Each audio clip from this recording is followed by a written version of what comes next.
যদিও আমরা মাঝে মধ্যে জেলা ভিত্তিক কাজ করার সুযোগ পাই, উপজেলা ভিত্তিক কাজ করার সুযোগ পাই, কিন্তু অধিকাংশ কাজ আমাদের পেরাসরা ভিত্তিক ছিল।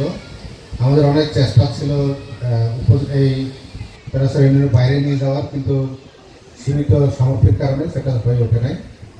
তো আমরা প্রথম থেকে আমরা কৃতজ্ঞতা জানাই আমাদের শ্রদ্ধেয় প্রধান শিক্ষক এবং তার স্কুল কর্তৃপক্ষ আমাদেরকে সহযোগিতা করে যাচ্ছেন। নানা ধরনের কর্মসূচি আমরা এখানে করার সুযোগ পেয়েছি। আজকে এটা অনেকটা আমাদের জন্য শেষ ইভেন্ট হতে পারে এই প্রকল্পের, যে আমরা কিশোরীদেরকে তাদের চাহিদা অনুসারে একটি খেলাধুলার আয়োজনে সহায়তা করতে পারছি। কারণ বাল্যবিবাহ সাধারণত হচ্ছে দেখা যাচ্ছে ক্লাস 8 থেকে 9 এই বয়সে। ক্লাস 8 থেকে যখন আমাদের মেয়েদের সাধারণত 14-15-16 দেখা যাচ্ছে বিয়েটা হচ্ছে। তো তখন যদি আমাদের মধ্যে স্কুলের টিচাররা যদি একটু অ্যাক্টিভলি হয় যে কোন বাচ্চারা স্কুলে আসতেছে না বা না আসার কারণটা কি, তাহলে কিন্তু উনি কিন্তু আমাদেরকে সাহায্য করতে পারেন। বা নিশ্চয়ই কোনো সহপাঠী জানে যে তার কোন সহপাঠীর বিয়ে হচ্ছে, সে যদি তথ্য দিয়ে সাহায্য করে কোন হেডস্যারকে জানান যে স্যার আমাদের ওই সহপাঠীর বিয়ে, কিন্তু ওর তো বিয়ের বয়স হয়নি, এই তথ্য দিলেও কিন্তু আমরা কাজ করতে পারি। কাজে আমরা যদি সবাই মিলে চেষ্টা করি তাহলে কিন্তু এই ওয়াইফ প্রযুক্তির যে একটা লক্ষ্য যে বাল্যবিবাহ রোধ করতে তারা কাজ করবে, সেটা কিন্তু সম্ভব।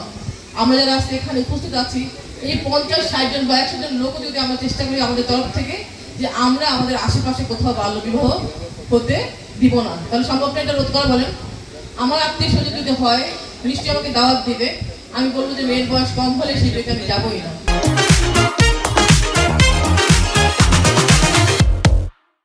প্রীতি ফুটবল ম্যাচ আজকে এই পেরাসরা হাই স্কুলে উদ্বোধন হইল। আমি এখানে উপস্থিত হতে পেরে খুবই আনন্দিত। আমি চাই নারীরা এইভাবে